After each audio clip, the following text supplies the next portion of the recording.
take a breath on this, and let's Yeah, go into some of the technical craft work of QA. Now, absolutely. one of the things that I was really lucky to see was when I went from, in Blizzard, QA was kind of like in its own floor, in its own wing. It was kind of like over there, right?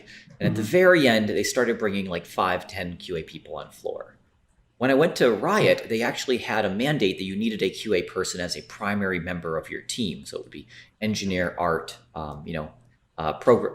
Sorry, engineer, art, designer, QA. Right, was the core of most of the little pods you would work in.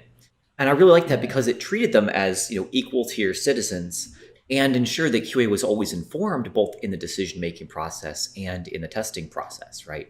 yeah. But I don't think a lot of people know the ins and outs of QA. So would you mind kind of just going through some of that day in the life insights type stuff?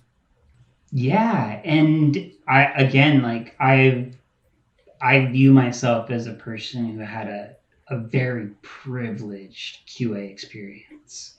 And I say that knowing like I made very, very little money the entire time I did it. And I survived paycheck to paycheck barely. I had to have roommates the entire time in order to make it by. And it's a tough gig because you're having to pay especially close attention to detail in documenting issues that you find and being able to communicate highly technical terms that you personally, as an analyst, may not have any sort of real experience with firsthand. Mhm. You're just seeing it as a consumer would. So to try and have to learn a way to communicate cross discipline, to be able to write down a bug that an artist is going to like to read and fix versus write down a bug that an engineer will actually read and fix, or a designer sometimes maybe would fix.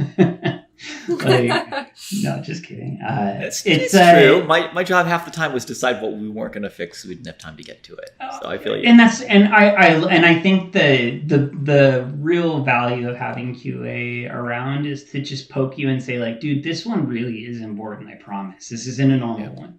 This isn't just like the rest of them. Like this one really means something. Uh, and you gain this relationship with the product as a tester because If you like that, please click here for the full unedited episode. And don't forget to share, subscribe, like, and hit that bell icon.